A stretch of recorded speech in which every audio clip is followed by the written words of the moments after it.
In the world called Yoram, dungeons and monsters are a common sight. Alongside them, there are powers and people with special abilities capable of facing dangerous challenges. To handle this, there's an explorer association that manages its members and sends them on missions. Among them is a group known as the Seven Stars. This is one of the most respected explorer groups in Yoram, and one of its members is Nana, code-named Bright Light, a battle-hardened warrior. She joined the group to help her brother who had taken care of her all his life. Her childhood was rough, and she saw the explorer path as a chance to improve her life. However, for her brother and the protagonist of this story, his world is about to be shaken, and he will have to deal with something he never imagined. Our story begins with an intense battle. A young warrior faces off against giant insects in a dungeon, but she isn't doing too well. The insects have the numbers advantage since they multiply when they start losing. With this numerical edge, they strike, and that makes the girl's job even harder than it already was. Suddenly, she's caught off guard, struck head-on by one of the insects, and so she crashes to the ground nearly powerless. On the verge of passing out, she apologizes to her brother, because once she made a promise to him, but now she won't be able to keep it. Sometime later on a calm day in the city, Rue, the girl's brother, walks home after doing some shopping. Then one of his friends approaches him, saying he bought a lot of food and asks if today is the day his sister Nana comes back. Rue replies yes, since she's returning from an expedition that started days ago. The protagonist asks how his friend's hunter life is going. Koji Shimura says it's going great, and he's becoming a better healer every day. Then he says goodbye, mentioning he needs to go to work. Meanwhile, the others say Rue has it easy while his sister risks her life in dungeons, and they think it's unfair that he has a relative who's part of the Seven Stars.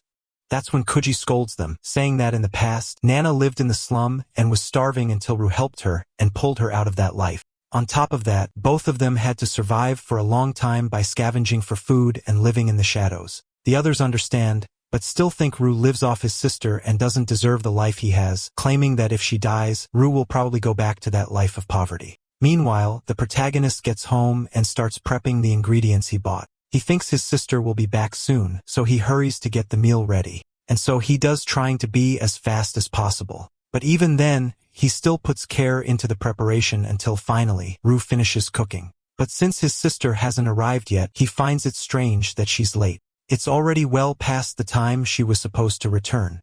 Hours pass, and Rue ends up falling asleep at the kitchen table until he wakes up to a phone call. When he answers, the person on the other end says they're from the Explorer Association and want to speak with a family member of Nana. Then the person sadly informs him that Nana died on her last expedition. She was attacked by a monster and found 2 hours ago. Rue gets deeply upset by the news, but the association worker tells him to keep it confidential, since it would be bad for them if people found out that a Seven Stars member died in a dungeon. Lastly, they say Rue will receive monetary compensation and some benefits within a month due to the incident. After ending the call, the protagonist is devastated. He never expected to lose his sister this way. The moments they shared flash through Rue's mind. Since they were young, Nana would always stir up trouble. Until one day, she decided to channel that energy into something useful and joined the Explorer Association. Nana knew she could trust her brother to handle things while she worked away from home. And she promised that nothing would ever happen to her, so her brother didn't need to worry. However, the protagonist remembers that his sister said she was going to in a rank dungeon, but over the phone, they said she was in an S-rank dungeon. He knows that the association uses a special program to investigate causes when something happens in an S-class dungeon or above, especially when it involves a 7 stars dungeon. But this time, they skipped the program and contacted the family directly. So Rue wonders if they figured out what happened inside an S-rank dungeon in just 2 hours. 5 days later, at the Explorers Association, Rue goes there to clarify a few things. He meets with one of the organization's leaders named Rakuto Hautu, who asks Rue if he still has any questions since their phone call. The protagonist simply replies that he wants to become an explorer. Rakuto Hautu is surprised by the answer. He then says that becoming an explorer is dangerous. Not only that, but he adds that Rue has no abilities, therefore, isn't qualified for the job. He also says that if Rue's sister were still alive, she'd want to see him live peacefully, not in a situation like this. However, the protagonist says that according to the Explorers Association rules, a relative of an explorer can become one regardless of ability, meaning he can become an explorer. Given that, the head of the association agrees and tells his secretary to handle the detail. Ru also says that regardless of what happens, Ru will always be welcomed in their organization. The protagonist responds with a cold look, which leaves Rakudo quite worried about the boy's future. Either way, Ru is registered and receives his Explorer ID, but he doesn't seem happy about it. Earlier, Rakudo said that the person who was with Nana used a special item to escape, and as soon as they got out, Yoram began preparing a rescue team. They used a special item to check the situation inside the dungeon, but unfortunately, they didn't find her alive. Ru mentions that Nana said it was in a rank dungeon, but Rakudo states that no, from what he heard, they were sent to a sealed S-rank dungeon, and maybe she lied so Ru wouldn't worry. The protagonist didn't accept that and thinks there's no way his sister's sacrifice was some noble act. He wants to find out the truth no matter what it takes. At another moment, outside a D-rank dungeon, a group of explorers prepares to enter. Some of them chat and try to guess what they'll find inside. Others just want to fight monsters and live an adventure. Either way, the whole group enters. Inside, some of them talk among themselves until a rookie shows up trying to fit in. The more experienced ones talk about the dangers of the place, but say there's no use explaining because the rookie will learn by seeing it for himself. Then they notice the protagonist standing alone, and they say he's a rookie too. One of the seniors tells the protagonist that if this is his first time, he should stick with them and not stray from sight. In the middle of this, they hear a scream coming from deep inside the dungeon, and everyone gets really scared. After all the yelling, the group wonders what they should do. They're there as support, and their job was only to accompany the main group. But now that the plan has backfired, they don't know how to respond, and they didn't even receive training for this. Upon hearing that, Ru thought he missed the training because he didn't go through the normal process, but found out there wasn't any training to begin with. Usually, explorers refer to combat specialists. Only those of rank D and above have the right to fight. Support explorers are made up of civilians and E-rank explorers, basically part-time workers who do some extra jobs in dungeons. Right then, the experienced explorers call for support, so they decide to head over since they have a job to do. Once at the scene, they come across a few casualties, and the sight is nothing pleasant. The rookie even gets sick until that irritates one of the experienced explorers. But one of his teammates grabs him by the arm, telling him he needs to calm down. She says for all the support team to stay together. And after that, the combat team leaves, letting support do their work. The rookie asks if he did something wrong. Ru replies that he was disrespectful to the dead and to their loved ones. With that, the rookie says it's his first time, and he couldn't control his reaction. The protagonist says the explorers knew that, which is why they didn't punish him. The rookie asks how Ru knows so much since it's his first time too. Ru says he heard it from someone. He remembers a time when his sister was telling him about one of her expeditions. On that occasion, Nana said a rookie overestimated himself and was ambushed. Another support rookie saw the fallen body and vomited. A friend of the one who died got furious and punished that rookie. She tried to stop him, but it was too late. Ru said that such a punishment seemed excessive. His sister agreed, but added that explorers always see support members as inferior. Back in the present, one of the guys tells the protagonist to stop standing around and start working. In response, Ru says the monster's body needs to be cleaned up. The senior says that as a rookie, Ru should start with something simpler. He also explains that to clear a dungeon they need to destroy the core, and he points out the direction. But to break the core, they must first take down the guardian. No matter what kind of monster it is, its body lasts only 30 minutes after death. However, for guardians, the countdown starts only after the core is destroyed. The rookie asks why there are so many monster corpses lying around. One of them answers that they can't take the bodies out of the dungeons. But when defeating a guardian, there's a chance of obtaining weapons or gear. If lucky, maybe even a skill book. Rare items drop sometimes too. The senior says that if they care that much about loot, they should go ask the combat explorers. Another one says the dungeon will close 30 minutes after the core breaks, so they better hurry. After leaving, he says they'll hand over the loot and the rookies can go home and will be paid within 3 days. He also adds that just because support doesn't fight, it doesn't mean it's safe. So he advises the rookies to train if they want to live longer. Because if they can run fast, they'll survive longer. Unlike the other rookie, Ru becomes determined to grow stronger. 2 days after his first dungeon, Rakudo finds the protagonist and asks how the work has been. Ru replies that it's exhausting and dangerous. Rakudo then asks if the treasure didn't tempt him. The protagonist says none of it is worth risking his life for. After hearing that, Rukudo goes quiet in thought and says that Ru is a lot like his sister. He finds that kinda strange because he claims that through his sister's legacy, Ru could live well for the rest of his life. So he asks what Ru's true goal is. Ru says he can't just relax letting off his sister's inheritance, and he's sure Rukudo has heard all the rumors calling him trash, leeching off her. That's why he's tired of living while people whisper behind his back. Rukudo says her death was kept secret for a while, but eventually, people will notice that Ru is the sole heir, and he says it's a good thing he wants to grow stronger on his own. And he has someone he wants to introduce him to. Charlie List meets the protagonist and says his old friend brought him another young trainee. Rukudo says this is the mentor he mentioned before and tells Ru he'll get stronger under him. Charlie looks the protagonist over and says he seems pretty weak, but Rukudo tells him he's the brother of Bright Light. With that, Charlie agrees to train him, but says this will be the last time he accepts a trainee like this. Rukudo says he trusts Charlie with this training. Then Ru introduces himself, but his trainer takes on a stricter tone. He says the protagonist is enjoying the privilege of the elite by training here. Then Charlie asks if the protagonist understands what that means. Ru responds that he's aware of what he's saying.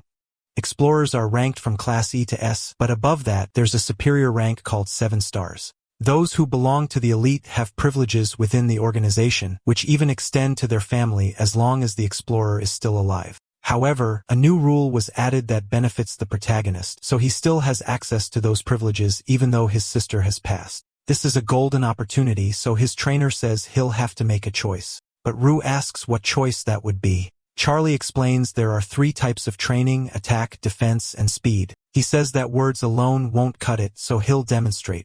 After that, he uses a training dummy to demonstrate an attack, then he does the same to show defense. And lastly, he demonstrates speed. With that done, he asks which one Ru prefers. The protagonist thinks it through and says he believes defense is the best option. At another time, in the middle of a park, the protagonist takes the opportunity to work out and goes for a run under the hot sun until he stops for a bit to rest. Since he's not used to it, he gets tired quickly and even wonders if this is really going to help him. Earlier, when he told his mentor he wanted to train in defense, Charlie praised his choice. He said his other students would pick attack in order to protect themselves, or would they choose speed to have more options for running or attacking. That's why they all died. Charlie says Ru can choose his own training routine, so he should make sure to strengthen his body.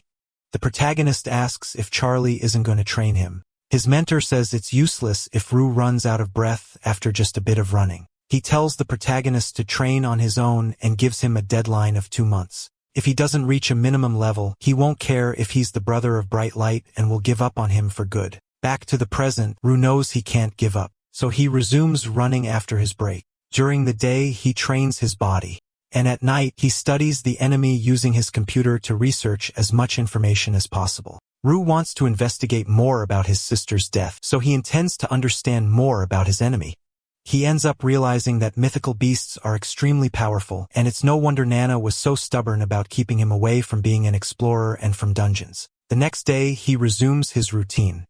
Some jealous people noticed that Ru bought meat again, and not just that. They know he's been going to the rest station every day, a place for rich people where they can heal their wounds and even recover from fatigue, and they don't understand how someone without even any abilities can live so well. For his part, the protagonist focuses on his training routine, and with each passing day he stays strong. After the 2-month deadline, the protagonist shows satisfactory results. Until one fine day, he receives a visit from Mr. Koji, who's surprised to see the protagonist since he looks so different from the last time they saw each other. Koji praises the protagonist's training performance and says that for a moment he almost didn't recognize him. Then he asks Ru when his sister will return. He doesn't know about Nana's death since Ru kept it secret at the association's request. Either way, he says that according to the association's people, she's on mission abroad and won't return anytime soon. Ru tells his friend that they've known each other for a long time. So if he wants to ask something, there's no need to hesitate. Saoja says Ru has been buying a lot of things lately, which is drawing attention, especially because many people can't even afford a piece of bread. And on top of that, he heard Ru has been going to the station every day. The protagonist asks if his friend thinks he's become a thief or something. Kauji says that as long as Nan is around, that won't happen. But he heard that something bad happened to one of the sudden stars. Ru asks what that would be. His friend says he just overheard some high-ranking explorers talking. It seems the association wants to keep it secret, but there are people trying to find out what happened. With that, he tells Rue to be honest and asks again where Nana is. The protagonist says not to worry. After all, if something had happened to his sister, he wouldn't be able to live like this. Kuji decides to trust his friend because he knows the siblings have always taken care of each other and apologizes for asking so many questions. Rue says he appreciates knowing his friend cares about him and says he can stay for a snack, but Kuji says he'll leave it for next time since he has something to take care of. After Kuji leaves the protagonist's house, Rue grabs his phone to make a call. The guy on the other end says he finally decided to call. Rue says he has something to ask. His contact says he called him 45 times over the past 2 months and couldn't reach Rue. And now, out of nowhere, he decides to return the call, asking if this is about the 7 stars. Rue says yes and asks what this person knows. The guy tells him to ask the association and says he'll only answer depending on Rue's attitude, but the protagonist hangs up the call. After that, he calls again, super pissed off. Rue says that if he says anything else weird, he'll ask his older sister. The man then says that one of the 7 stars is dead. He couldn't identify who it was. The association is desperately trying to cover it up, but that was to be expected. If even one of the 7 stars got hurt, it would attract national attention. But he finds it strange that Rue is asking him and not Nana. With that, the protagonist says he'll contact the guy's older sister, since he doesn't have any useful information. The guy then throws his phone on the ground, saying he made a huge mistake introducing his sister to Rue. The protagonist in turn thinks that someone might be investigating Nana's death and wonders if this could be a power struggle. He considers the possibility that these people might be connected to Nana's death. The next day, he goes to visit his master. Charlie says that Rue has changed a lot and almost didn't recognize him. Rue then asks if he passed the test. His master says yes and gets straight to the point. He says there's good news and bad news. The good news is that with his current state, Rue can only undergo one type of training. Rue asks what the bad news is. Charlie replies that the training will consist of learning how to get beaten up. Right after that, the protagonist is hit with such a violent punch that he's sent flying. Charlie tells him to remember that power. Once he can withstand that, he'll pass the training. The goal of this training is to increase his endurance. As long as Rue doesn't die, it doesn't matter how much he's hit. He'll live a long life. It's the same inside and outside the dungeons. Those who stay alive are the strongest, so you can't be called strong if you're dead. First, Rue must train with the training dummy. His master says he can dodge, but he must not strike back. After that, the training begins, and Rue dodges the dummy's attacks until he realizes that running around won't help much. Because the purpose of this training is defense, so he stops and waits to be hit. Rue remembers his master's words and knows he needs to be resilient. With that, he takes a defensive stance and receives the dummy's hits. From afar, Charlie watches everything and likes what he sees. With this power, he says Rue can train both his speed and his physical endurance. That's why it's simple. Defense training is often considered useless, but eventually, everyone realizes that defense isn't just about physical strength. When he sees his phone ringing, Charlie answers and says he's only been sleeping 2 hours a night for the past week. And if he's asked to do one more thing, he'll lose it. On the other end, Rikudo says an S-rank dungeon has appeared in Nizyasa village, and most of the village has already been swallowed by it. Charlie says that Kazami from the 7 stars gave the go-ahead. Rikudo says Charlie is really good at convincing people. He says it would have been easier if they still had bright light. Well, there's nothing we can do. We have to deal with this huge problem quickly. Charlie says it's impossible for an S-class dungeon to expand into other countries. They spent 2 whole weeks desperately trying to contain it, but he hasn't heard anything about it since last week. Rikudo asks when it's expected to happen. Charlie replies in 45 days.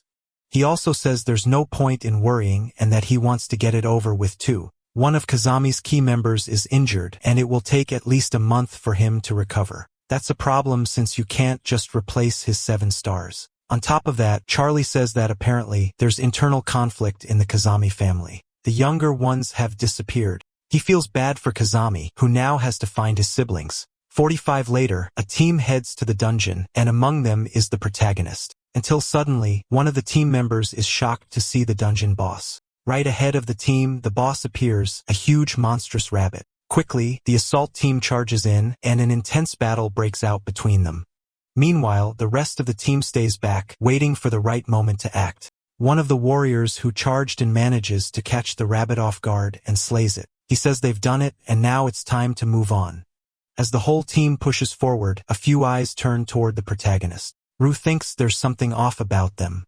They're way too fast. His teammate says their attack speed is really fast and also notes there aren't many monsters around, so they should be careful. Then another team member shows up and tells Ru that he'll cover him, so he doesn't need to be afraid to move forward. The protagonist says he understands, but in his thoughts, he feels something is wrong. Right after that, a new monster appears. This time, it resembles a playing card. The warrior leader says this is Purelok. Another group member asks what that is. The leader says he knows the enemy's traits, so he can help guide the exploration. He says this is an invisible monster, and 2 people need to be sacrificed to it. Ru then says that's why they brought 2 rookies with them. He remembers the day his sister complained about that too. Nana said the monster appeared and forced the group to vote on who would be sacrificed. She described the monster as looking like a card with a roulette. It made the group make a forced decision, which is why it's called the invisible monster. Ru understood that the monster was toying with people and asked if there was a countdown or something like that. His sister couldn't say after all. Everyone who saw it died. Her brother suggested that the monster must have forced people to fight each other, but Nana said some people didn't even seem surprised. Ru asked if at least the monster dropped a good item. She said no. So the brother asked what happened to the chosen one. Nan replied that the person chosen ended up being eliminated. Back to the present, the monster stands before the group and displays a screen with each of their faces. The protagonist's face ends up being highlighted because the older ones vote for him. As soon as the monster's countdown ends, it's time for it to collect the ones eliminated by the group. The creature gets excited and opens its mouth to devour them. The protagonist's team, it says there's no way to escape this until Ru asks if he's just going to give up. The rookie says that monster is 3 times stronger than a guardian and doesn't believe he can defeat it. Suddenly, the protagonist throws the rookie out of the monster's sight. He knows the kid won't be able to fight, so he plans to face the monster alone. Ru says if the rookie wants to be a sacrifice, he should go alone because Ru doesn't give up no matter who his opponent is. Outside, the dungeon portal grows larger and larger, and the village of Mizuyasu begins to suffer. Charlie stands by near the portal until Kazami-shun, one of the 7 stars, appears. He says that Tsuyoshi was sacrificed and wasn't strong enough as a captain. Charlie asks what happened in there. Kazami says there was an invisible monster that proposed a sacrifice among the members of his group. Charlie asks about the book. Kazami says he destroyed it as that was the safest thing to do. Honestly, Charlie says he always feels uneasy confirming these things. He needs to verify the process no matter who does it. He also says the lucky child is the greatest threat to humanity. The precious lucky child used the lives of 4 S-class and 17 A-class members to become a powerful assassin. Tsuyoshi is a strong boy. If he becomes the lucky child, Charlie will have no choice but to take the life of a member of the 7 stars. One of Kazami's teammates says it's time. He orders that it be reported to the chief that the highest rank in the dungeon may not be S-class. He also says he received this letter. In it, it was written that Bright Light had been revived. The protagonist protects the other rookie. The monster doesn't go easy on him. This forces Ru to work even harder and endure the enemy's heavy blows. In the process, he gets injured. The monster gives him no time to recover and soon attacks again at full force. Ru thinks this power is incredibly strong and must be 5 times stronger than a guardian. If he's not careful, he'll be eliminated quickly. In other words, the monster is toying with him like a wild beast playing with its prey before devouring it. He realizes the enemy can extend its limbs easily, so fighting from a distance is a disadvantage. The monster hasn't moved its main body even once during the fight. Ru then wonders if its weakness is being unable to move. To test this hypothesis, he stands in front of the monster and tries to attack it up close. At first, he manages to strike, but in reality, his blow didn't hurt the monster. Quite the opposite, because the creature bit the protagonist's sword and broke it like it was nothing. After that, the monster grabbed Ru's leg and lifted him, taking him out of the fight. Next, it throws the protagonist to the ground, badly injuring Ru's back. The other rookie says there's no way to beat the monster, so he asks why the protagonist keeps fighting. At that point, Ru can't answer. Then the monster takes the chance to lift him again and is about to devour him for good. Ru stares straight at his end until he remembers his sister. In a moment they shared together. For years ago, they met in a cemetery because Kasumi Akoma, a colleague of Nana, had perished trying to save his wife in a dungeon. They were a great couple and always took care of each other. Rue tried to comfort his sister, saying that it wasn't her fault. Nana was aware of that. Ever since her friend passed away, the job had become harder for her as she kept imagining what it would be like to lose her brother one day. That made her very anxious even though Rue told her not to worry. Regardless, Nana promised she would do her best to keep her brother safe because to her, there was no meaning in living without him around. She also said she knew about Rue's desire to become an explorer, but as long as she was alive, she wouldn't allow it. Rue told her not to worry because he wouldn't do it. Nana then asked if he didn't feel frustrated about that. Her brother said no because the most important thing to him was her. Back in the present, the fallen rookie gathers courage and charges in. And before the protagonist could be devoured, he cuts off one of the monster's arms. Rue saw what the boy did, but that also put the rookie at risk. And right after that, he was struck by the monster. Being thrown far away as a result, the rookie falls unconscious due to the blow. The monster is now free to attack again, then it bites Rue next. But the protagonist thinks he can't die yet. He needs to uncover the truth about what happened to his sister. To Rue, no matter what happens, he won't let anyone stand in his way. He doesn't want to lose in any way. So he decides to retaliate the only way he can and bites the monster back. Because to Rue, his goal is bigger than his pain. As soon as he manages to strike the monster, the creature drops him to the ground. While the protagonist lies there, the monster begins to disintegrate. Apparently, what Rue did struck the monster's weak point. He couldn't believe it worked himself since he hadn't expected to defeat such a strong creature with just a bite. Either way, he had already thought he was done for until suddenly Rue is healed. He notices the system screen has appeared before him. And in the window, a message is displayed saying that due to the incident, a special healing item was automatically activated. Shocked by all this, Rue is speechless until he decides to try interacting with the system and receive the healing offered to him. Sometime later, the protagonist's system reveals that he has obtained a new skill called Extra Use. Rue says he found this on the day of the dungeon. He searched for more information, but hasn't found anything so far. The notification only alerts him about the skill and says nothing else, which leaves him even more confused. Then he receives a call from Kuji, who invites him to a new dungeon. As soon as he arrives, the protagonist meets his friend. Rue apologizes for the delay, but Kuji says they won't enter yet and need to talk. He asks if Rue is okay. He replies yes, but in his thoughts, the protagonist knows he only recovered so quickly thanks to the system. Kuji says a lot of people have been perishing in the dungeons lately and tells Rue he needs a fixed team if he wants to enter combat as an explorer. But he says all the famous explorers already have their teams formed. Then the raid leader says it's time to enter, and Kuji tells the protagonist they can finish the conversation later. As soon as they enter the dungeon, they're surprised by the unusual scenery and wonder if something's wrong. Kuji says this is a resource-rich dungeon with a relatively low-risk boss, but it's not good to stand idle in the back. One of the explorers gets excited after finding a mushroom and claims it's his lucky day. But as soon as he smells the item, he faints right after. Kuji says it's not deadly, but collecting that item comes at a price. Then he apologizes for talking too much. Rue, in turn, says it's always good to learn more, so his friend says they can walk together until the end. While they explore the dungeon surroundings, Rue finds some strange items, and Kuji warns him about what he can and can't use. After that, the mission leader says the explorers have already taken care of the monsters. So she tells Kuji to handle the cleanup while she goes after food. Kuji then calls his people to start the cleanup work. Next, the protagonist sees one of the items vanish from his hand, and he doesn't understand how that happened. Amidst all this, he's left confused, but Kuji says they can't waste any more time. The group approaches a fallen monster. The leader tells the support team to take care of it while they head out first. 20 minutes later, the support group is already in action. Meanwhile, the protagonist thinks this dungeon is quite different from the last one. Because while the previous one had minerals, this one has only plants and organic items. Kuji says it's time to head back and asks if Rue already grabbed everything. He replies that he has. But just as he's about to leave, Rue trips on a rock and while holding the items, falls to the ground in an embarrassing way. However, by accident, he touches the defeated monster. Somehow, this activates his ability without him noticing. With that, the monster's body vanishes from the spot, leaving the protagonist quite frightened. Koji says they only have 1 minute left before the shift ends.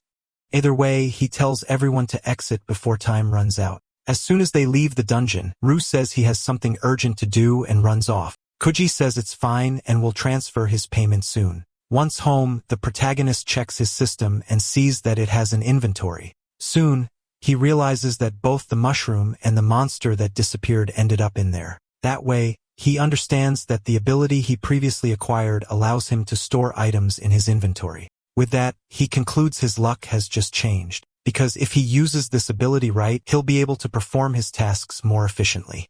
But he realizes he still doesn't have the strength to protect himself alone. So if someone else finds out about something this valuable, he plans to take advantage of it. So he starts thinking of a way to do that. Ru knows he's not strong enough to enter a dungeon alone. So his best chance is to stay in the back and touch fallen monsters after battles. But he knows that if he uses this ability in front of others, it will cause problems. So he concludes it's best to do it discreetly, though he knows that won't be easy. Then he thinks his friend Koji can help, and he also thinks he can use this to repay Koji.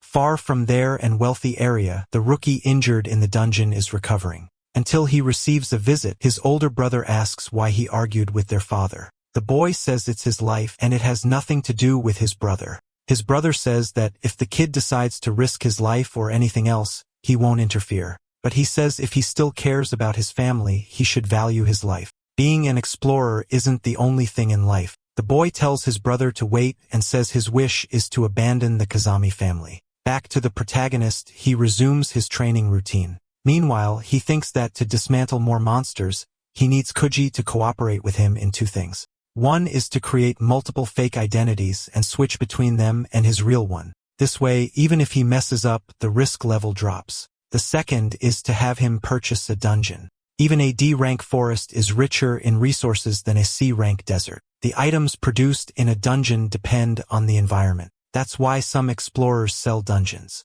But if you don't use a trustworthy buyer, you often regret it later. Ru needs someone reliable with wide connections, and that's what he's looking for now. To his surprise, the kid from the Kazami family approaches him. The protagonist recognizes him from the dungeon. Then the boy introduces himself as Yashikage Kazami and says Ru saved him before. Now he asks if he can go on adventures with him. The protagonist is surprised by the request. Yashikage Kazami says he admires the way Ru faces enemies. And although he doesn't see himself as strong as him, he wants to help in future adventures. Ru thinks this must be some kind of prank, but Yashikage insists it's not, and that he searched everywhere for Ru because he wanted to join him in future dungeons.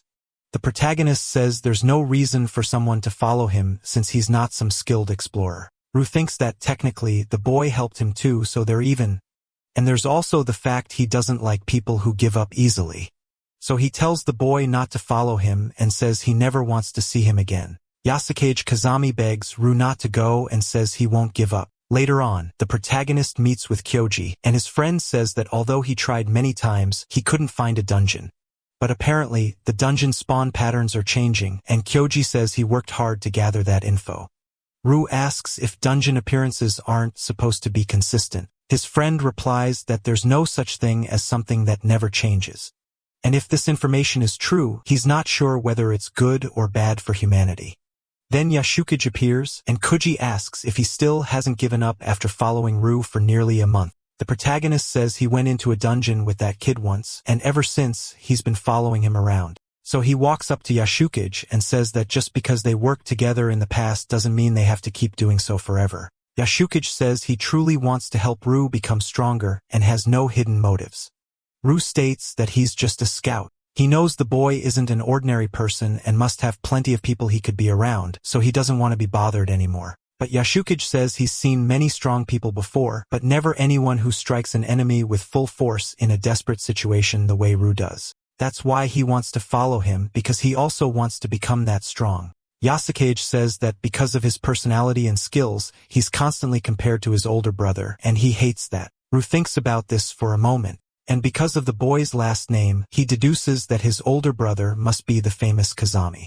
This triggers a memory in Ru from the day Nana showed him a photo of the 7 stars. She said one of the members insisted a lot, so they all gathered to take the picture. In the photo Nana showed, among the 7 was Shunshun Kazami. Back in the present, he asks if the boy is Shunshuan's brother.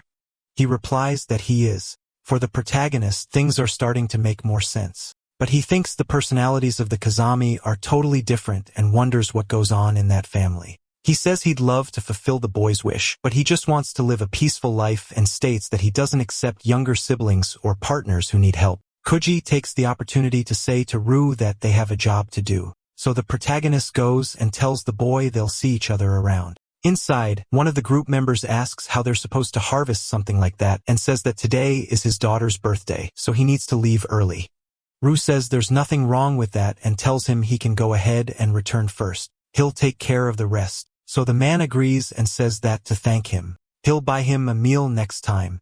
The protagonist thinks that last time he only got common materials, so he's counting on this one to earn something good. Now that he's alone, he takes the opportunity to store the items in his inventory. Then he receives an alert from his system saying that bronze body has been acquired, and this ability can increase the physical durability of an item. Rue thinks that if he combines that with his defense art, his physical durability will be even greater. After that, one of the men returns and asks what Rue is doing. He says he didn't have time to clean everything, but there's no monster body there anymore. So he asks Rue where the monster that was there went. Caught off guard, the protagonist tries to play dumb, but the other worker doesn't buy it, shows his watch to say he knows how to tell time, and demands an explanation. Rue thinks what kind of excuse exists for a monster disappearing before it was supposed to. He wonders if there's anything he could say to convince him. But even if the worker believed him, he still wouldn't be satisfied. So he says he also just got there and has no idea what's going on. And since monsters are vanishing, he wants to get out of there quickly. However, the worker doesn't believe him and punches the protagonist. He says he saw the monster die with his own eyes just minutes ago. He also says this is Rue's last chance to tell the truth. The protagonist doesn't just stand there. He decides to fight back and strikes the man in the abdomen. After that, he knocks the guy out and leaves him out of commission. Rue picks up his dagger again, saying he gave the man every chance to turn around and get out of his way. In brief moment, the man manages to see the protagonist walking away. He can't believe what just happened, so he wonders if the rumors going around are actually true. Back at home, Rue washes his hands, but something is bothering him. He can't look at his reflection in the mirror because it's as if he himself is judging who he sees. In anger, he punches the mirror since he can no longer look at himself without feeling guilt. The fact that he struck someone so badly to the point of leaving the guy to die bothers him deeply.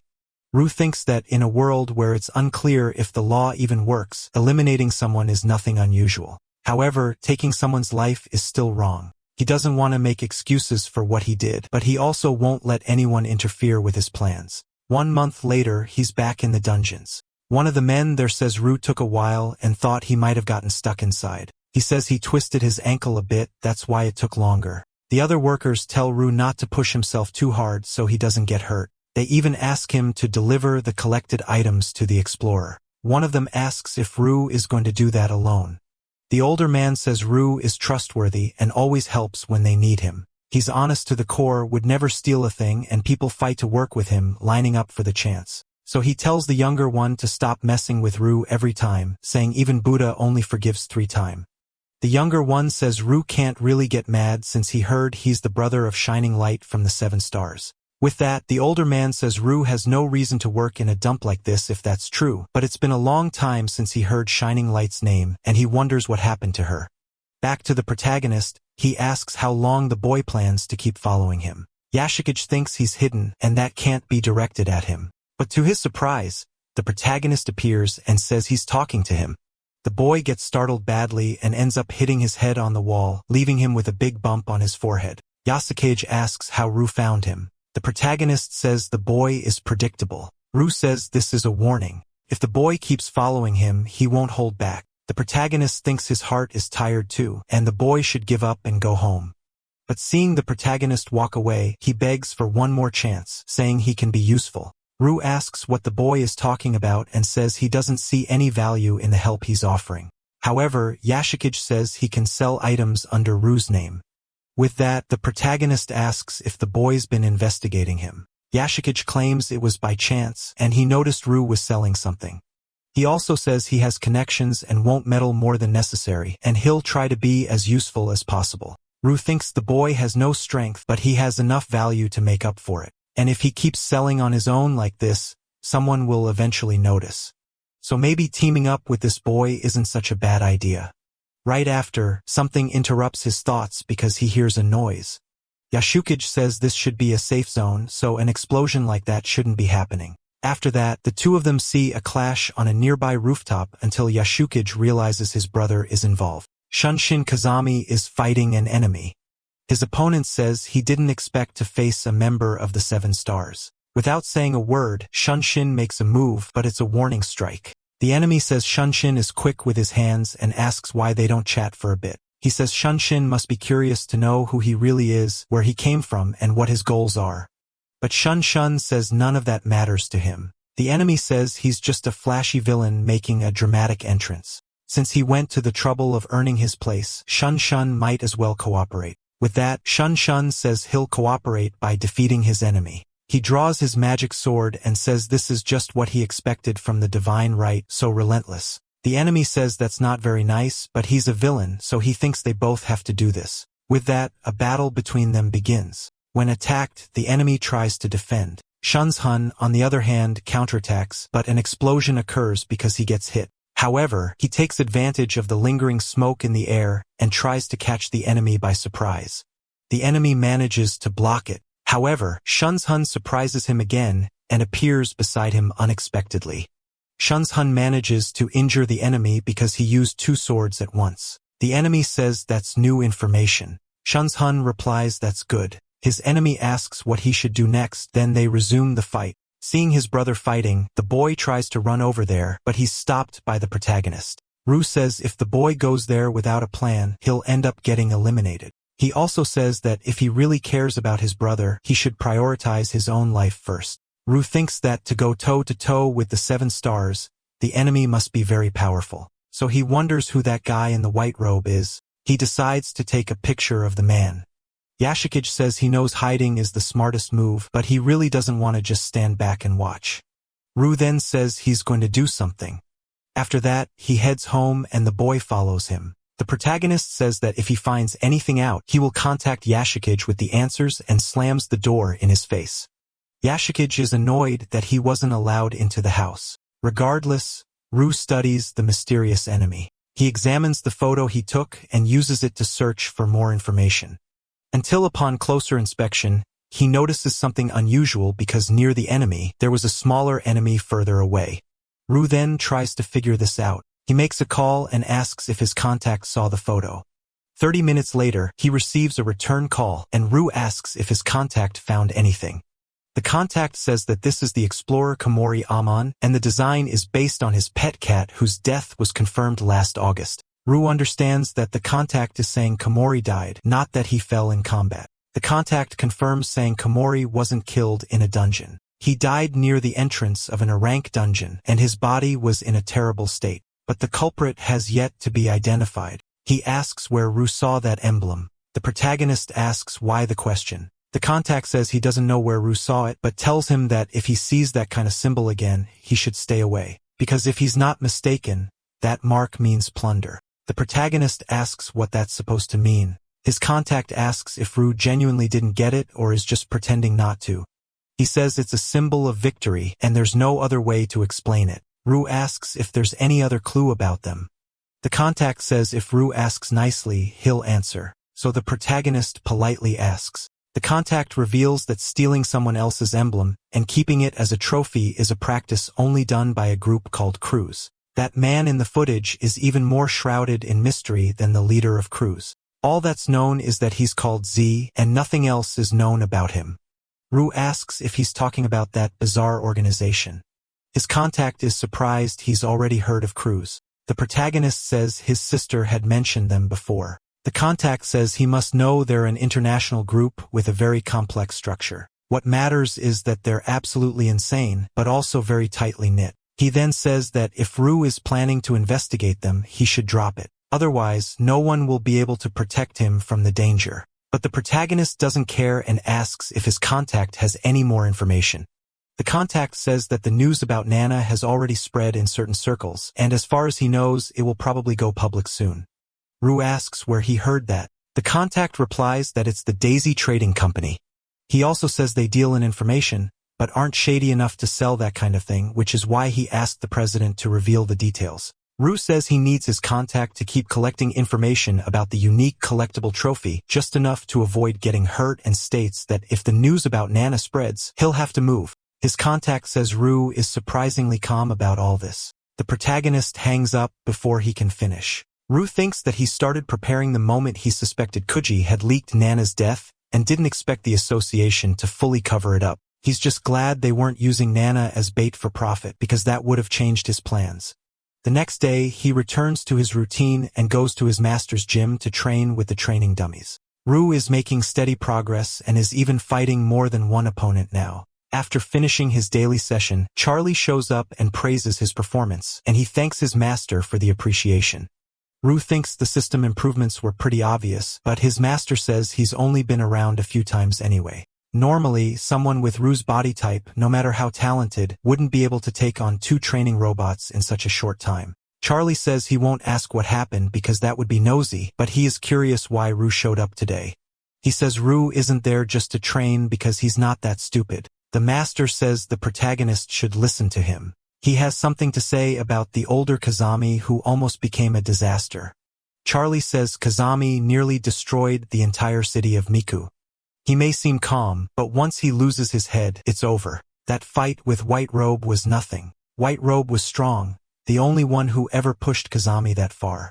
The point is how he provoked Kazami, because as a result, Kazami was on the verge of losing control. Charlie says Rue probably heard from his sister that Kazami is the strongest of the 7 stars, but that assumes he's not being restrained. The truth is that Kazami is the only 7-star with a limiter. If he uses everything, he turns into a mass extermination machine. Rue thinks the 7 stars rankings were based on power. Nana was the strongest, but at the same time they said Kazami was the true strongest. He then asks why his master is telling him this. Charlie replies that he thought that's why Rue showed up there. Rue says it's not, so his master asks if this is about White Robe. The protagonist says yes, and that he wants to know everything about this enemy. Charlie says that to tell what he knows, there has to be a good reason. Saru says Nana died in a dungeon, and Charlie must already know that. Charlie confirms and reveals he was planning to use Rue as bait to lure White Robe, but now says he should pull back in. The protagonist says he already knew that, and also knows Charlie is skiing to keep him in the dark. His master says he could tell Rue what he wants, but warns that this path has no return, and along it lies only misery, which goes against his sister's wishes. He reveals that White Robe is a member of a completely unknown new group. Saints and the 7 stars are now being forced to choose a new member. Rue asks why bring in a rookie all of a sudden. Is it because of the Saint? Charlie says yes. He doesn't know the Saint's full history, but the objective is clear. Rue asks if he's targeting all Seekers or just the 7 stars. His master says that even if the enemy eliminates all the Seekers, he'll still have to face the 7 stars. On the other hand, if he eliminates the 7, the rest becomes easier. Rue says they don't know the enemy's past, but they do know his code name, and that's strange. But his master says villains love to give themselves titles like that. The protagonist asks if there's some sort of cult that worships a dark god. Charlie says there are pretty much always fools like that in every era. Rue asks if anyone chose to worship Shining Light. His master says Rue must be wondering if there's a saint-level threat out there. Is it really necessary to find a replacement for her so soon? He says he worries about his student and doesn't want him to break down. The protagonist says that to him, Nana isn't Shining Light, member of the 7 stars, but rather his younger sister. Charlie says that's exactly what he'd expect from his student, way better than some brocon. The 7 stars have the strongest shield and spear of the nation. If Nana's death is revealed, the country will certainly descend into chaos. Rue doesn't like hearing that, but Charlie says it's the only way. The protagonist understands what his master is saying, but he doesn't agree with hiding it forever. He knows they're planning to choose someone to take Nana's place. That way, as far as the public is concerned, Nana is still alive, and all the news about her death becomes nothing more than a lie. But he has other plans in mind. Charlie says the Seeker tournament schedule has been moved up. Apparently, several countries have formed alliances and are keeping an eye on Rue. The protagonist claims his master never intended to listen to his opinion on this, so he should stop acting like a mediocre leader. As he leaves, Charlie says he hates this kind of situation. Shortly after, the protagonist arrives at the place he was looking for. He thinks he can't go to the guild for a while. Self-training has its limits, and beyond that, this is all he has left. Since he paid a fortune for this information, he doesn't want to be disappointed. He starts thinking the Daisy Trading Company is amazing because he never imagined they'd find an entrance in such a remote place. Either way, he continues his journey until he picks up a stone from the ground and gets thrown far away. This ends up attracting the attention of a monster shark that lived nearby. Rue was planning to use this place for training, but now that he discovered this monster, he realizes it won't work. So he walks over the rocks trying to avoid touching the water. But in the middle of that, the shark tries to attack him. The protagonist manages to dodge the ambush and thinks this kind of thing doesn't happen every day. To make things worse, several other sharks appear as if one wasn't trouble enough. Rue finds himself surrounded by all of them until one of the sharks approaches, and he pushes it away with a punch. After getting away from the water, he gives thanks that amphibians don't appear in E-rank dungeons. Otherwise, there'd be no way to handle so many. However, Rue celebrates too soon, because the monster sharks leave the water and are able to walk on land. He's completely caught off guard and immediately tries to find a way out of this. Sometime later, he takes a break and sits on the ground. In a way, he's thankful the fight was on land, because if he had been dragged into the water, he wouldn't have survived. He takes the opportunity to send the defeated monsters into his inventory. And not only that, he also collects the rewards for the kills. According to what people say, aquatic monster pearls are good for the skin. But Rue asks who would use something so disgusting. Getting 2 pearls from all those monsters isn't too bad. As he says, even bosses have low drop rates for rare items. That's more or less what Rue expected. Next, he comes across a butterfly which is also a boss. Butterfly species tend to be deadly. Their scales often cause hallucinations, and the real danger is that they can be poisonous. Rue then tries to lure it out once. He throws his dagger and hits the creature. Then around the lake, something nearby begins to react to it. It's a kind of prize that appears. The protagonist grabs another of his daggers and throws it because he thinks there's no way that butterfly is just decorative and that the swarm of fish is the real threat. He breaks the supposed prize and goes over to the butterfly to try to pick it up, thinking that if this had been the real boss, he might have died. But as soon as he collects the butterfly, his system issues an alert, saying that one day he'll have an unexpected encounter. The protagonist is in another day of training, but during his run, his friend Kuji approaches him. Rue asks what the visit is about. His friend says that Rue is getting stronger every 6 days and is looking for a reliable team, so he thought of introducing him. Kuji says he'll send their contact info later, but then asks why Rue is collecting the corpses of dungeon bosses. Since dungeon patterns have started to change, no one is selling them anymore. To destroy more corpses, Rue had been asking Kuji for information about it. His friend says he's been a huge help with the intel provided, so at the very least, he wants to know what Rue's current connection to Nana is. He says he's heard rumors that something bad happened to Nana, but apparently, the case was silenced to avoid panic. Rue says the guild will handle it quickly and decides Nana said her mission would be over soon. When she comes back, Rue says the 3 of them will eat together. Leaving that behind, Kuji asks what Rue has been up to. He replies that he's been training a lot. However, he leaves out an important detail that this training has actually been happening inside the dungeons. Kuji only knows half the story, but says that based on Rue's condition, his training is paying off since he looks stronger. Then he says goodbye and tells him he'll see him later. In turn, the protagonist wonders if by any chance he had been stronger. Could he have undone what happened to his sister? Either way, he goes back home and runs into Yashikage again. The boy says he's been waiting for Rue for the past 10 days. But as soon as the protagonist enters his house, he tells Yashikage he can leave now. Yashikage, however, never loses hope, and the protagonist asks if he's always this friendly with everyone. Rue says he was thinking about the boy's suggestion that they go into a dungeon together, but he says he'll have to decline, claiming he's not as strong as the boy thinks. And if he doesn't understand that, there's no point in talking. Rue states he's not necessarily a reliable ally. What matters is whether the boy can handle it. Yashikage then asks how exactly they're supposed to cooperate. The protagonist says he needs the boy to sell something over a long period, and he'll receive 30% while Rue keeps the rest. But there's one condition. He doesn't want anyone to know he's involved in this. In return, Rue offers to help plan the boy's training. Yashikage accepts immediately and runs to hug Rue, but the protagonist stops him and says they're just working together. Nothing more, so the boy can go back home now. He gives his contact to Yashukage, and the boy says he'll be waiting for the messages. 7 days later, the protagonist goes after a dungeon. He knew it was far, but didn't imagine he have to cross the country to find it. This time, they bought information about 3E rank dungeons from daisy trading. They're in remote areas very far from one another. Dungeons in good locations are in high demand and rarely appear. Besides that, with the changes in patterns, daisy trading has been selling fewer dungeons. Rue didn't get any good responses before he left, but he hopes there'll be good news from the younger Kazami brother. As soon as the protagonist enters, he encounters one, but he doesn't have much trouble defeating it. He wonders why there's a snake there since it's not common for normal animals to appear inside dungeons. He figures this might have happened due to the dungeon pattern changes, so he decides it's best to finish as quickly as possible. Then he continues his journey until he walks through a portal and finds himself in a place very similar to the real world, but the feeling inside is different. Then Rue is attacked from behind. Shortly after, some snake monsters come at him. He uses his dagger to fight and also uses hand-to-hand combat. He even throws one of the snakes far away, but he decides to retreat as the number of monsters keeps growing. After running into the woods, the protagonist looks back and sees that the monsters gave up chasing him. So he decides to move forward, hoping the materials he'll find are worth the effort. However, as soon as he enters a cave, he comes across a person and wonders if that's a humanoid monster.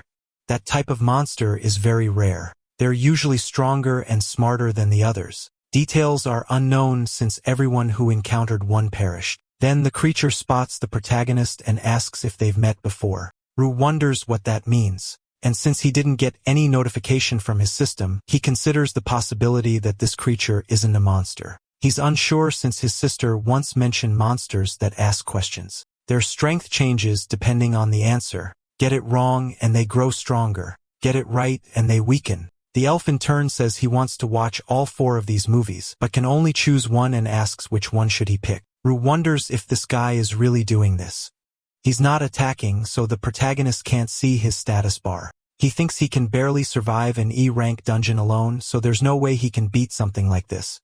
He then wonders if he should play along. Rue then asks why not watch all the movies. The elf says good things should be enjoyed slowly, so the protagonist asks what kind of movie he likes. The elf replies that he likes all of them. Then Rue suggests he use a die to decide which one to watch. That way, the decision can be made impartially. The elf asks how to use it. Rue thinks he shouldn't let his guard down, and playing along may be his only way out. So he demonstrates how the die works. Upon seeing the number, the elf says that's the movie he most wanted to see and thanks his luck. Meanwhile, the protagonist remembers that before, the elf said he wanted to watch all of them. Wary, he takes a battle stance. The elf asks what's wrong. Rue replies, nothing. But he asks what the elf plans to do now. He responds that he's looking for a suitable gift for Rue, then asks what he would like to receive. Either way, he rips out a page from his book and says it's a thank you for Rue's help. The page flies toward the protagonist and transforms into a wristwatch. The elf says humans usually get things like this, so he figured Rue would like it. He thanks him once again and says he hopes to meet the protagonist again in the future. Rue is confused. He's never heard of a monster giving a gift to an explorer. Anyway, he's able to analyze the watch through his system, and there's no doubt about it because the elf is the most dangerous humanoid Rue has ever seen.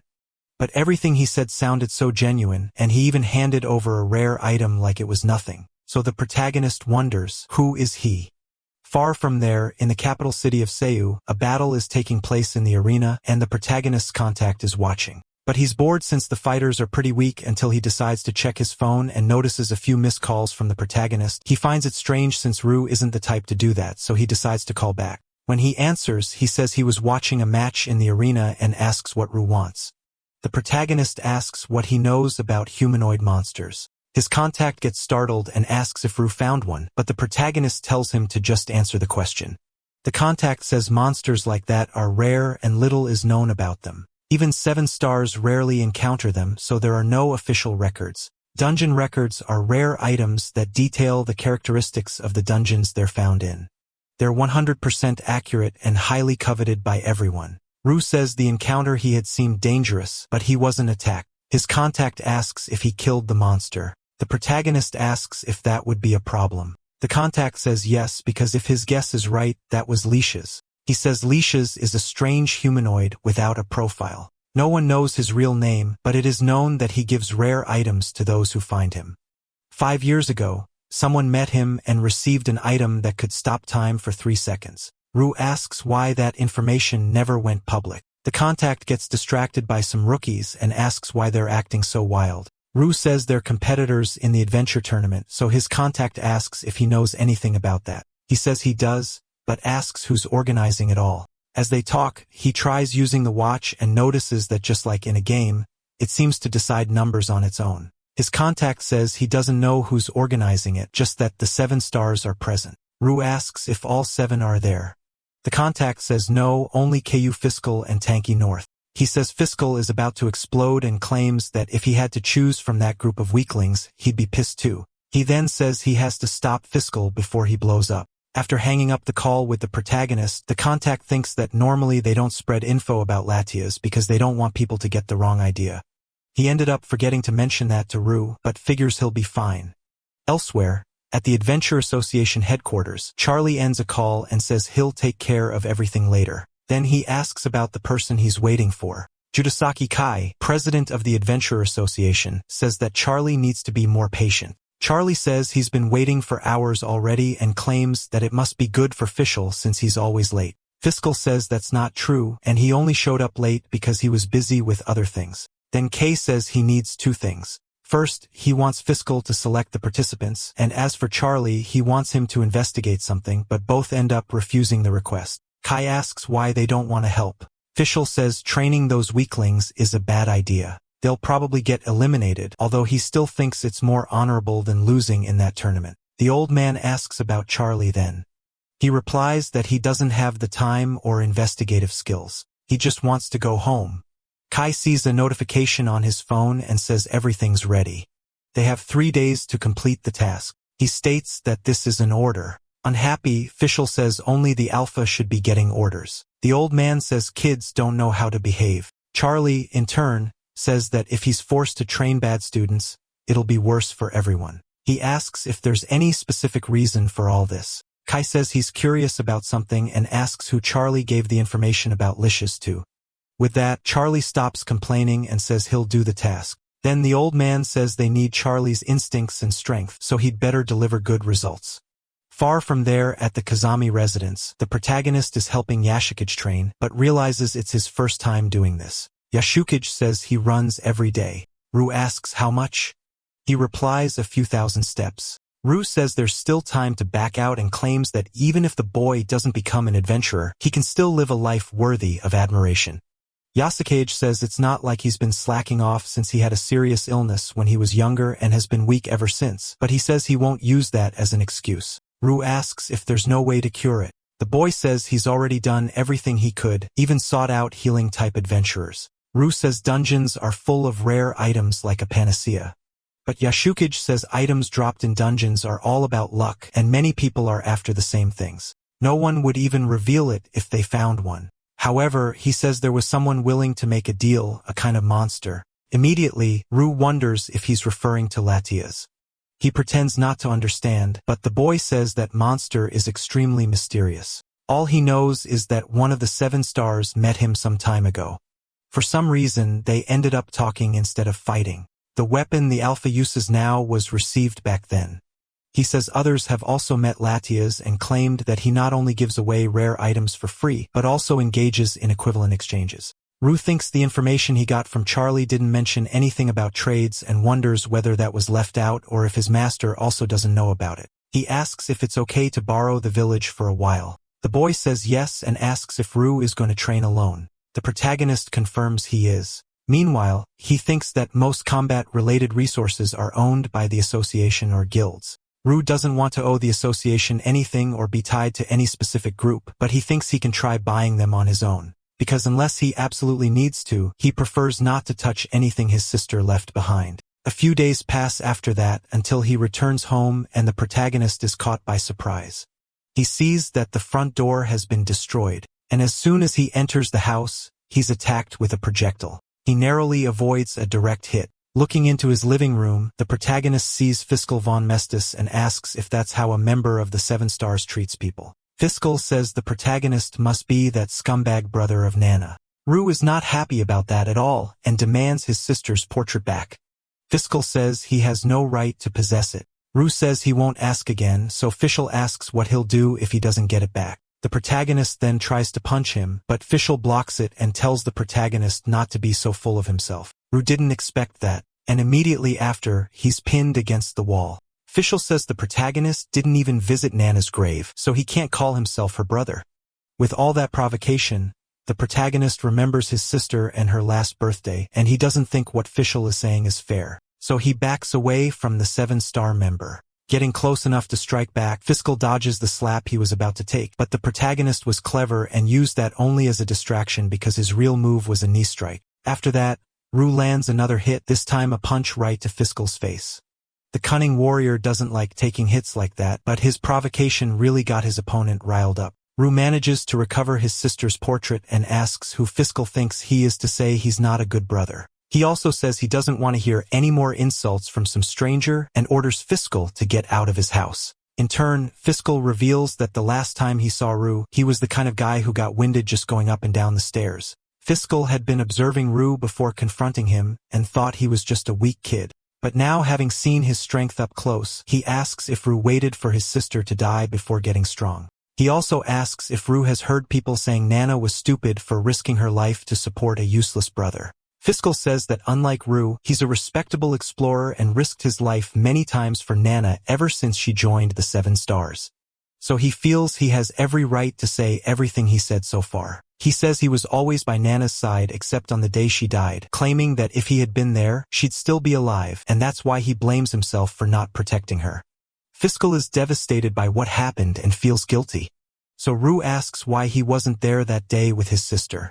He replies that Nana used to say her older brother was the kindest person in the world to her, but he thinks she didn't know how cold Rue really was. Rue says that Fiscal has no right to stick his nose into the relationship between siblings and just wants to know why he wasn't there that day. But if he doesn't want to talk, he can leave. Fiscal hesitates, wondering why Rue wants to know that, imagining he might be planning some kind of revenge. But the protagonist says he doesn't believe that Nana sacrificed herself. He says that Nana had an item that allowed her to instantly escape the dungeon, but Fischl doesn't believe she would have used something like that. Rue says it's not that simple and claims that Fischl knows better than anyone that special forced escape items don't have strict conditions. Fischl then says someone must have done something to prevent her from using it. Based on Nana's personality, Rue says there's no way she would use it to abandon her comrades because she would never leave her teammates behind and escape alone. Still, Fiscal says there were no traitors in her team, and he'd bet his life on that statement. Rue suggests that someone might use a special item. When someone enters a dungeon, it becomes temporarily sealed. If someone used a special item to force entry, the boss's stats would double. Fiscal realizes that would turn an otherwise easy boss into a serious threat. Rue says 7 stars movements are ultra-classified, so either there's a traitor or the enemy's intelligence network is divine. If there wasn't an enemy, Nana might have been in a situation where she couldn't use the item. Special sealing type items put the dungeon in a lockdown state, eliminating all oxygen inside in under 3 minutes. Even if the core is destroyed, there's no escape, so she'd have to use a force escape item.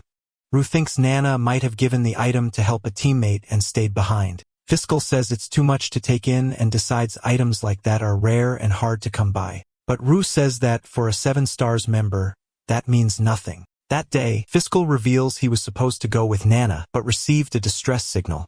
It was from the son of a big shot, a weakling who had no business being in a dungeon. He investigated afterward for abuse of authority, but nothing else came up about that father and son. Fiscal suspected that Nana had been tricked and someone had set her up, but there's no proof, so he doesn't understand how Rue can say for certain that Nana didn't die in battle, but the protagonist says his sister made a promise. She said she'd definitely come back no matter what happened. With that, Fischl says he's starting to understand why Nana cared so much about her brother. Then he takes out a special item, revealing a sword that used to belong to Nana. She always carried it on missions, and now he thinks it's better if her brother has it. The protagonist thanks him for the gift, but he asks if the other members agreed with that. Fisschl says he doesn't need anyone's permission to return Nana's treasure to her family. He also gives a card to Rue and says he doesn't know what Rue is planning, but even if he's trying to uncover the truth behind Nana's death with his current strength, he won't even reach the starting line. He also says he wasn't using his full strength against Ru, so he shouldn't get cocky about anything. As long as Ru understands that right now, combat resources are heavily monopolized, so Fiscal believes he has to look after him in Nana's place. The protagonist thinks that if Fiscal had been serious, he'd be on the ground from a single blow, and also thinks he'd like to learn a bit of swordsmanship. Then upon looking at the card Fiscal gave him, he finds exactly what he wanted. But as he's getting ready to leave, Fistel says Nana's successor has already been chosen. So Ru asks who that would be. Sometime later, the protagonist sets up a meeting with Yashukage. The boy apologizes for being late, but Ru says he doesn't need to worry and asks if he's hurt. Yasukage says there was a weird guy attacking people, but he came out unscathed. Apparently, the guy was only targeting people with cars, but he says Ru doesn't seem surprised. The protagonist says that ever since the dungeon started appearing, lunatics like that have started showing up too. Yasukage agrees and says that surviving isn't easy, whether you're an adventurer or just a regular person. Either way, he wants to know the reason for the meeting, and Roof says he needs self-guided throwing knives and equipment that works with them. The boy says that when it comes to the equipment, the Daisy Company can probably help, but knives that can be controlled sound difficult, so they'll have to ask for the lowest price possible. By the way, he wants Ru's opinion on something since he's thinking of starting a guild, but it's attracting the wrong kind of attention. Ru thinks that's fair, but says you need at least 3 people to form a guild and asks if he has anyone in mind. Yasukage says he'd like Ru to be part of his guild, but the protagonist thanks him for the invitation and says he's not interested. The boy then says he'll take care of Ru's request and make sure no one notices. Right after that, Ru is startled by something he sees. Yasukage sees his brother on TV and says he went all the way to the far south and came back in just 2 days. Alongside Shun Shun are all the 7 stars. The protagonist watches it all seriously, especially when he hears some people talking about the rumors that Bright Light has died, and he's clearly upset by it. He remembers that Fiscal said he couldn't reveal who's taking over Nana's role, but that it's the most pitiful and innocent person on the council. Fischl didn't want to force anything on Ru because not even the 7 stars can change what's coming. He was returning to the capital shortly afterward and said Ru would find out through the news. And if that frustrated him, Fischl advised that he get stronger, strong enough to stand alongside the 7 stars. Otherwise, he'd be left desperate once more by his own helplessness. Back in the present, Yashukage tells Rune not to let the rumors get to him since there are always people talking nonsense. The protagonist says he's fine, but wants to know how the boy's training is going. Yashukage is caught off guard and didn't expect to be asked that now, so he tries to dodge the question. The protagonist says he's leaving because he has something to take care of and will contact him soon. With that, Yashukage says Ru is pretty cold, but thinks he'd be the same if he heard people talking badly about his own brother. At another time, the protagonist goes to the Fua fencing dojo until others start watching him train and mock him for not training with an instructor. But they know Ru is strong even if they don't understand his training method. Soon after, Master Komoda appears asking if Ru is done. The protagonist says yes and is happy to see the master again. Komoda says that until now, Ru has only done basic movements for 2 straight weeks. But Ru replies that the master himself taught him that to become strong, one must master the basics. Then Komoda says Ru can keep focusing on the basics or start real sword training and asks which he prefers. Ru says the master told him to stick to basic movements for at least a month. So Komodo says he figured Ru was just a rich kid trying to look cool with a sword and says that when Ru decides on his training, he should let him know. The protagonist says he hopes to be guided by the master. Komodo likes hearing that. He says that, in his opinion, the pinnacle of swordsmanship is just one thing. Then he grabs a sword from the wall and throws it at the protagonist. Ru is surprised by this and the master says that is speed. If you're faster than anyone else, you can still win even with limited moves. Then he tells Ru to show how fast he can be. Ru thinks that just looking at the master's build, most would assume he's all about power. He thought that too and throws his sword. The master says that was a fine strike full of intent, but he easily defends against it. Ru thinks that speed comes from power. Unlike knives, swords aren't made to be thrown, and even so, there's not enough power behind it. The master says Ru is starting to understand things and asks if he knows what comes next. Answering, the protagonist says he needs to train his speed more, not just sword skills. Komodo says that softness overcomes hardness and asks if Ru is going in that direction. The protagonist replies that it's not just pure speed. He's aiming for balance, something more stable. Komodo says Ru isn't anxious or arrogant and has the right mindset, but his swordsman's instinct tells him something feels off. The master says that lately, there are many who fight dirty and hopes Ru keeps his feet on the ground and follows the right path because he has high hopes for him. He says Ru should show his gratitude through actions, not words, and tells him to invite him to dinner someday. But for now, he's heading out. Before that, he has one last thing to say and reveals that lately some rich kids have been looking for Ru. So if he doesn't want trouble, it's better to hide for a few days until they give up. Sometime later, the protagonist went to an E-rank dungeon. He takes the opportunity to use the sword that once belonged to his sister. After defeating the monsters, he absorbs the body into his inventory. But this is the first time he finds something more exotic, and his system alerts him about it. Ru is a bit confused. Either way, he destroys the dungeon core, because he knows that regardless of anything, time inside is limited. Monster corpses can't be taken out, but they can be used inside the dungeon. In the early days, dungeon raids were hard, and the lack of supplies made some people eat monster meat, but many didn't survive. Now the protagonist understands better why, since monster meat can be like poison to humans. After leaving the dungeon and getting home, he received a call from his friend. Kuji asks if Ru will be free the next day because he's going to need a favor. The protagonist says he'll be available and agrees to help. He feels a bit concerned for his friend, but he knows that the bond between them is Nana. The next day, Ru goes to the dungeon to substitute for Kuji, since he said he had an issue with his wife. The supervisor assumes the protagonist is just another inexperienced guy since all he knows is that he's there at Kuji's request, and he explains some dungeon rules to him. After that, he says it's time to enter because the work can't wait. However, as soon as they enter the dungeon, he's surprised because the environment is very different from usual. While the others are scared, the protagonist thinks this is a hybrid dungeon, and that could be a problem. He wants to avoid any accidents. Starting from D rank, hybrid dungeons appear occasionally. And by combining 2 or more dungeon types, explorers don't like them much because they break the internal consistency of the dungeon world. But this one specifically only has robot-type monsters, and it seems it's not fully integrated yet. The supervisor tells the others not to worry because there's a supply station ahead, but one of them says there's nothing good inside. He knows this dungeon is narrow and notices that there are only robots and rockets in there, so he thinks it's not worth continuing the incursion. The leader tries to keep everyone motivated, but another group member panics upon spotting a UFO until the leader realizes that among them, Ru is the only one who's not scared.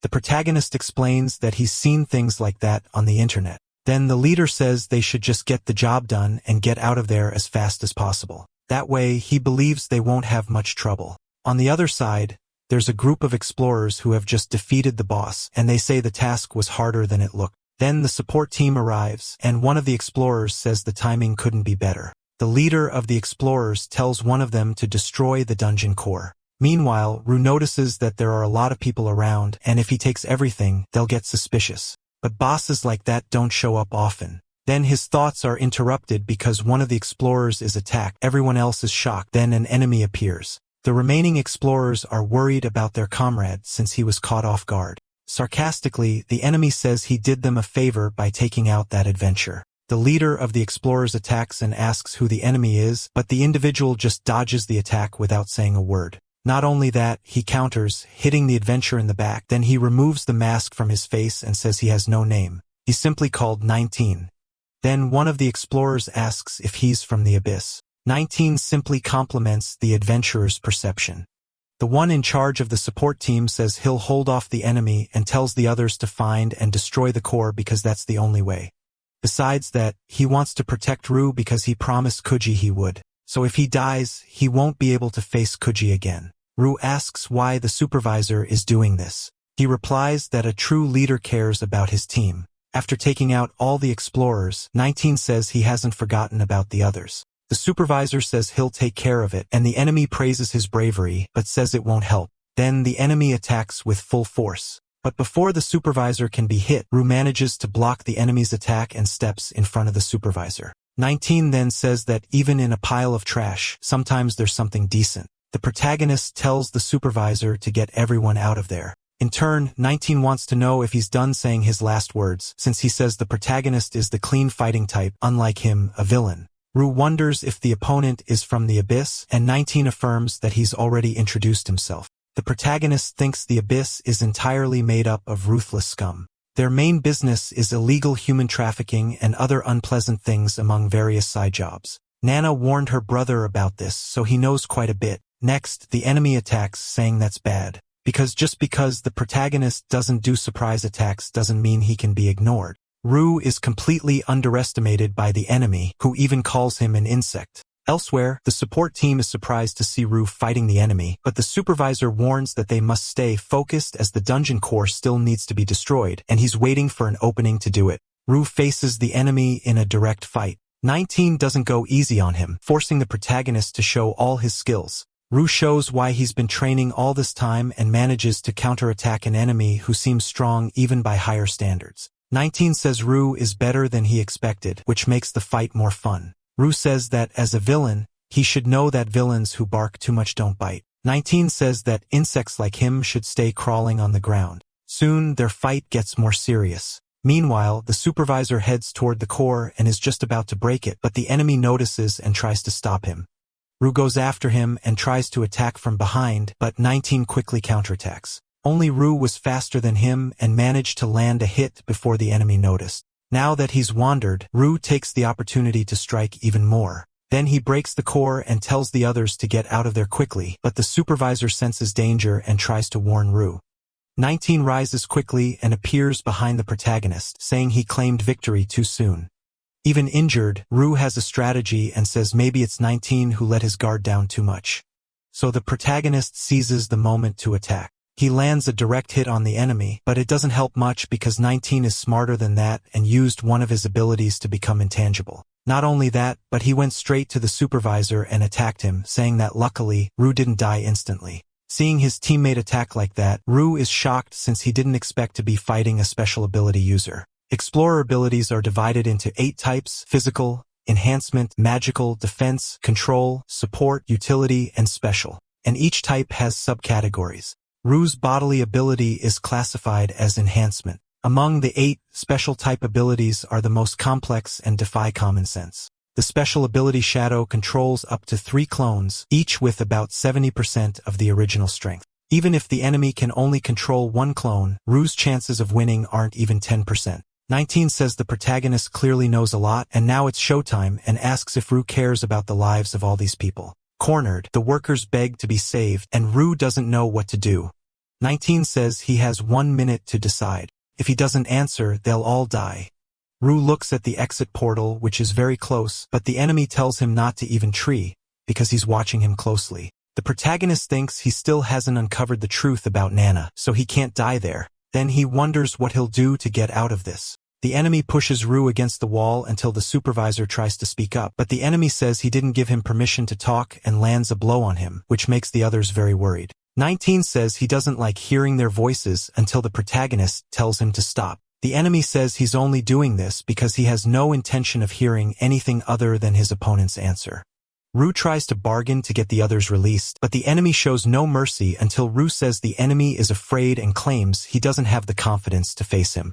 19 says his opponent is wasting the chance to live. However, the protagonist says it's only about 10 meters from there to the exit and asks if 19 wants to try. The enemy asks if Rue is saying those guys are more important than he is. Rue says that if 19 tried to hurt them, he absolutely wouldn't be able to save them. Just like if he ran for the exit, he wouldn't be stopped. In other words, the protagonist states that he was given a choice, and to begin with, the enemy never intended to let them go. Besides, there are still the copies. With that, the enemy tells the others to get out of there because he'll fight Rue alone. The protagonist then sees the companions heading for the exit, and one of them tells Rue to come back home live. As soon as they leave, the enemy charges toward the protagonist. He waits until the very last second and quickly dodges the attacks. With that, he manages to strike one of the copies until another one gets close. Rue is fighting all of them at the same time, and because of that, he ends up overwhelmed. He's hit and thrown far away, but he knows he can't give up.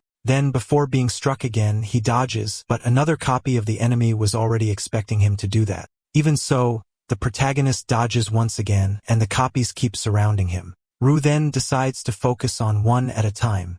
In turn, the enemy asks if that's all he's got. Rue attacks one of the copies, but the real enemy appears behind him and catches him by surprise, wounding Rue badly in the back with a sword strike and then pummeling him in close combat. Because of the injury, the protagonist loses his strength and can barely get up from the ground. The enemy's copies approach him. 19 says it's been a while since someone pissed him off this much. That's why he intends to give Rue the punishment he deserves. Then he takes advantage of the protagonist's vulnerable state and says he'll give him one more chance, stating that if he can reach the portal, he'll let him go. The protagonist thinks that he needs to stay alive because the truth about his sister must be uncovered. However, the enemy attacks cowardly and laughs while doing it, saying there's no way for Rue to escape this suffering. The protagonist wants more than anything to reach his goal, and at this point he can barely think straight. Sarcastically, the enemy congratulates him for still being able to move until something surprises him. A girl says to 19 not to block the way because she needs to go home. The enemy says he thought he had eliminated all the bug, but the girl says she's not a bug and just wants to go home. Then 19 says he'll only move if he's defeated. The girl then asks, is that all? He confirms and says that if she defeats him, then she can go home. In that case, the girl says he's very annoying and that she doesn't like people like that. 19 starts laughing at the situation, but that was his final act in life since he got exactly what he asked for. Upon seeing this, the protagonist is shocked by the situation. The girl then approaches him and asks if he's also going to get in her way. Rue gets up and says he won't stand in her way. She looks at him with suspicion and asks why he isn't moving. The protagonist thanks her for the help and wants to know her name. The girl says she wasn't trying to help him, but says her name is Konatsu, and she's happy with the way she's being spoken to, claiming that people usually aren't that polite. Rue says he understands, but either way, his wish now is to go home. Konatsu wants to know if he's hungry too. Rue says yes. Shortly after, they go to a restaurant, and Konatsu doesn't hold back at all while eating. The protagonist in turn is fascinated watching her eat so much. He tries to order more food, but the waitress says they've run out of all the meat in the house. Rue then asks her to bring whatever they have. Shortly after, the waitress serves some pork, and that pleased Konatsu a lot. She then ate like she'd been starving for days. In the middle of that, the protagonist starts coughing, and Konatsu asks why instead of eating, he didn't go to a hospital. Rue thinks he couldn't deny food to someone who was basically begging with her eyes and now is eating non-stop. Come to think of it, he remembers that when he first met Nana, she was younger and had eyes like that too. Even though she never said out loud that she wanted meat, her eyes said it all. So he tells the girl not to worry and to keep eating as much as she wants until a man appears and asks if Konatsu behaved well this time. He also says she was gone for so long, he thought she might have been tricked again. But he adds that if he got that much food, he wouldn't mind being tricked too. The protagonist doesn't know him, so the man introduces himself as Okamoto, a Kyuka affiliate. Rue wonders if he's talking about that strange private organization, the Explorer Association. Either way, he says that if Okamoto wants, he can join them for a meal. Without hesitation, he accepts and sits at the table. The girl asks if he's not thinking about eating her meat. Okamoto says they can all eat together, and if it runs out, this good man will just order more. So the protagonist orders more food and is grateful he has money. After they've eaten plenty at the protagonist's expense, Okamoto says it's been a while since he ate that much, and only now does he think to ask for his name. The protagonist introduces himself formally, then Okamoto is shocked to hear Rue's name. Rue wants to know how he knows him. The guy says he's Nanayuka's brother and claims Rue is famous everywhere. The protagonist doesn't know how he knows his sister. He says he always saw her on TV, and there's no one who doesn't know her. Seeing the girl deucing off, he says it's late and he needs to take her home. He invites Rue to come along, but the protagonist says no as he has to return to his own place. Okamoto says having some level of caution is necessary, but if it's too much, Rue will end up becoming a lone wolf. He also says he's not going to snoop around weirdly, and Rue can feel free to follow him to his place if he wants. So the protagonist goes with him, and a short while later, they arrive the place the man calls home and says this is the Kyuka headquarters. As soon as they arrive, a woman smells the food, and Okamoto tosses her what he brought with him. The woman catches the food with joy. Okamoto calls her Yukin and asks why she's alone. She says someone out to work and others to look for Konatsu, and she decided to stay home. She also asks where he got the money for the food. Okamoto says this guy bought the food, so he invited him over. Yukin wonders how they met. Then she quickly walks up to the protagonist and says she knows his sister. Then Okamoto reveals that the genius who stole this position among the seven is Nana Yuku. After hearing that, Yuku asks if the protagonist is really Nana's brother. Rue realizes she knows him too, but Yuku says he's famous everywhere. So the protagonist asks if he's known for something good or bad. She replies that among the 7 stars, Yuku had the kindest heart. She never got mad, even when mocked in public. People used to say she was easy to bully, but then some guy mocked her brother and he was eliminated mid-conversation. Okamoto says that even though Nana never revealed anything in particular, at that moment everyone understood her brother was very important to her. Ru feels disheartened as he takes it in. Yukin says Okamoto just wanted to borrow Nana's power and nothing more, so she doesn't want to hear any nonsense from him. Okamoto says that's a baseless accusation and that he just provided information, though he admits her cautiousness is impressive. Yukin says it's surprising because Nana used to say her brother was a kind person, but the feeling now is completely different from what she described. Okamoto says that when he met Ru, he realized he's cautious, always looking for an opening to strike. That's the vibe he gives. The protagonist says that's enough, and he doesn't want to hear anything more about himself. Yukin says she's just sticking to the facts and tells Ru he should ask himself why Nana was so strong, because her strength wasn't just about kindness or power. Ru thanks her for the advice, but says he's leaving. She asks if he's not going to treat his wounds first. He says no. He'll handle it himself. After he leaves, both of them feel guilty for upsetting the protagonist. Okamoto says Ru was acting a little foolish, so he tried to cheer him up. Yukin says she's only lazy when it comes to thinking, but that doesn't mean she's stupid. She says prices have been constantly rising lately and asks when was the last time Kanatsu ate until she was full. With that, Okamoto says she should hold back while driving, but Yukin replies that it'd be a problem if he got in a bad mood. Okamoto says that guy all covered in wounds fed Kanatsu, and he even thought the guy was luring her with meat to exploit her ability. But he was wrong. He truly just treated her kindly, and since he's Yuko's brother, there was no choice but to invite him to their home. He says that back then, Yukin was the main candidate to become the next 7, but she claims she doesn't hold any grudges or anything like that. Okamoto knows how much Yukin loves Nana. Otherwise, she wouldn't have become so withdrawn after hearing the news of Nana's death. That's why he introduced Ru. There's also Nana and the usual treatment, but he wanted her to meet one of Nana's relatives. Yukin says that's none of Okamoto's business. He admits he was wrong, but hopes the protagonist heard the warning. On the way home, Ru sees some children admiring food in a shop window. It instantly reminds him of when Nana was younger. She used to say that she wanted to grow up and earn a lot of money so she could give her brother a luxurious life. And she also wanted to get stronger so she could protect her brother. Rude then said he was looking forward to that. He also remembers what Yukin said, concluding that it's like putting the cart before the horse. Ever since Nana died, all he's thought about is getting stronger to uncover the truth. It's only been a few months since he became an explorer. His experience is still shallow, but all of this left a deep impression on him. Fighting against opponents stronger than him and having companions willing to risk their lives made Ru change his perception about a few things. While resting on a park bench, he remembers his sister again. Once she scolded him for overthinking things and told him he had to relax sometimes, then she asked if her brother really distrusted people. He replied that after everything that had happened to him, it was hard to trust others. Ru said his sister had seen more than he had, and she knew that people's true nature shows in moments of pressure. Nana stated that not everyone is bad. There are all kinds of people in this world, and there are even people who keep their courage no matter the situation. She wanted to change the world, and that's why she kept trying. Because she believed that if more people like her appeared on Earth, all of humanity could reclaim a peaceful world. So she told her brother to be brave and believe in humanity's potential. Back in the present, Ru says he doesn't like people who only think in schemes, but he interacts with everyone with distrust and caution. At this rate, he thinks he'll become a hateful person because he doesn't believe he can change the world. After all, he hates the world without Nana. Even when cornered in a desperate situation, he hates humans who only think in calculations and betrayal. But still, Ru wants to fulfill Nana's wish. Therefore, he wonders if he should still believe in humanity. At another moment, Ru walks with Yasukage.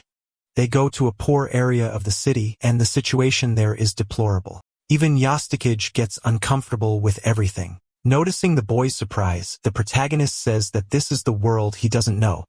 Yasukage apologizes, but Ru asks why since he didn't do anything wrong. Then a child bumps into the protagonist, and he tells the little one to be careful while walking so he doesn't bump into people. The kid says the protagonist seems amazing and asks if he's from the other side of the city. Ru says yes. With that, the little one asks if the other side is beautiful and if there's a lot of food there. He says yes. So the boy wants to know if one day he'll be cool like the protagonist because his mom told him that at 15 he'll go to the other side. Ru says the boy will make it. Then the boy says his mom is calling and he has to go.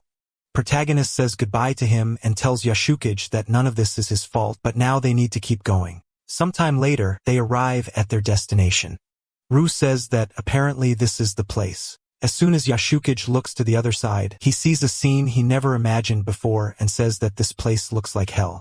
Yashukage asks why those people are confined and why there's no one taking care of them until the protagonist tells him to step back. The boy gets extremely frightened. On the other side, the people beg for food. Ru asks who they think they're dealing with. The old man says he assumes they're from the 7 Stars or the Explorer Association, but the protagonist says that's not the case. They step away, and Yashukage asks why Ru brought him there. The protagonist asks what he thought after witnessing all that.